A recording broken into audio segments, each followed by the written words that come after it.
पिंकी के पति कमलेश की दुकान पर गांव का गुंडा जग्गू दादा आता है और धमकी देकर जाता है कि अगर उसने 1 लाख रुपए नहीं दिए तो वो दुकान तोड़ देगा। घर में सभी परेशान होते हैं। अरे सत्यानाश हो उस जग्गू का, अच्छा खासा लड़का था, पता नहीं क्यों गुंडागर्दी करने लगा। किसी की भी जमीन हड़प लेता है और अब हमारी दुकान के पीछे पड़ा है नास पीटा। मेरे तो कुछ भी समझ में नहीं आ रहा कि मैं क्या करूं। अरे बेटा, मैं तो कह रही हूं कि 1 लाख रुपए दे दो और छुट्टी पाओ इस जग्गू दादा से। नहीं माँ, मेहनत की कमाई है, ऐसे कैसे दे दूं? मैं तो 1 रुपया भी नहीं देने वाला उसे। अरे पैसा तो दोबारा भी कमा लेंगे, पर जान है तो जहान है। नहीं पिताजी, मैं नहीं दूंगा पैसे, मैंने फैसला कर लिया है। पिंकी कमरे में आकर सोचने लगती है, मेरे पति के ऊपर ये कैसी मुसीबत आ गई है। हे भगवान, क्या करूं मैं? तभी उसे जादुई पत्थर से आवाज सुनाई देती है, दन दना दन दन दन दन, जो चाहे वो तू बन। अरे हाँ, मैं भी कितनी भुलक्कड़ हूँ, मेरे पास तो जादुई पत्थर है, पर मैं क्या करूं? जग्गू दादा तो बहुत बड़ा गुंडा है, उसका सामना मैं कैसे कर पाऊंगी? पर मुझे ये करना ही होगा। पिंकी प्लान बनाती है और उसे एक आइडिया आता है और वो आइडिया वो सबको बताती है। सुनिए, मेरे पास एक प्लान है, आप जग्गू दादा को पैसे देकर उन्हें घर पर खाने पर बुलाइए। सब ये सुनकर दंग रह जाते हैं। लो और सुनो, अरे वो तुम्हारे दूर के चाचा नहीं है जिसको खाने पर बुलाया जाए। जग्गू दादा है इस गांव में सबसे अमीर और 1 नंबर का गुंडा। ओफो सासू माँ, मैं जो कह रही हूँ वो करके तो देखिए। मैं आपको यकीन दिलाती हूँ कि कल के बाद जग्गू दादा हमें कभी परेशान नहीं करेगा। पिंकी के कहने पर कमलेश जग्गू दादा को रुपए देता है और उसे अपने घर खाने पर बुलाता है। अरे भाई, मानना पड़ेगा कमलेश, काफी तरक्की कर लिया तुमने। 1 लाख रुपए तो बड़ा ही कम डोनेशन था। जग्गू दादा सोफे पर बैठता है और सबसे मिलने लगता है। अरे भाई, लता मौसी ठीक तो हो ना? सुना है घुटने में बहुत दर्द रहता है। हाँ बेटा, पर तुझे कैसे पता चला?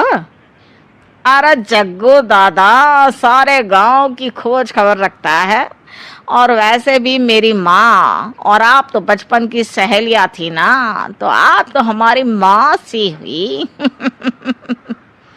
मौसी कहकर 1 लाख रुपए का चूना लगा रहा है कमबख्त। तभी बेल बजती है और कमलेश दरवाजा खोलता है तो सब दंग रह जाते हैं। अरे एमपी साहब, आप आइए आइए, आप कमलेश को कैसे जानते हैं? अरे भाई, कमलेश हमारे बड़े ही अच्छे मित्र हैं और मैंने सुना है कि आप इनकी दुकान हड़पना चाहते हैं, इनसे चंदा भी मांगते हैं आप। अरे एमपी जी, वो तो बस थोड़ा धंधे में मंदी चल रही थी तो गांव वालों से थोड़ी मदद मांग ली। देखो जग्गू दादा, होंगे दादा तुम अपने घर के, ये हमारे पहचान के लोग हैं। इनके साथ तुमने कुछ भी उल्टा सीधा किया तो सीधा जेल में डाल देंगे, समझे? फिर वहां बाकी कैदियों से चंदा मांगते फिरोगे क्या? जग्गू घबरा जाता है और वहां से जाने लगता है। जी जी एमपी जी, समझ गए, हम चलते हैं, हमें माफ कर दो कमलेश बाबू। अरे बेटा, खाना तो खा लेता। अरे जग्गू। जग्गू दादा को भागता देख एमपी के रूप में बदली पिंकी हंसने लगती है और सब एमपी के पास आते हैं और उनका धन्यवाद करते हैं। आपको कैसे पता चला एमपी साहब कि जग्गू हमें परेशान कर रहा था? आपकी बहू पिंकी है ना, बड़ी ही समझदार है। वो मेरे ऑफिस आई और मुझसे मदद मांगी। क्या पिंकी ने यह सब किया? पिंकी अपने रूप में वापस आ रही होती है। अच्छा, मैं चलता हूँ, मेरा मतलब है। अरे ऐसे कैसे, आप बिना खाना खाए नहीं जा सकते, आइए आइए। नहीं, फिर कभी मुझे जाने दीजिए। पिंकी भागती है।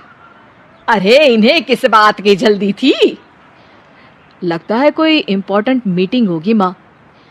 हाँ भाई, बड़े लोग हैं, दिन में कुछ ना कुछ चलता ही रहता है। लेकिन भगवान का शुक्र है कि आज बहू की वजह से सब सही हो गया। पर बहू है कहाँ?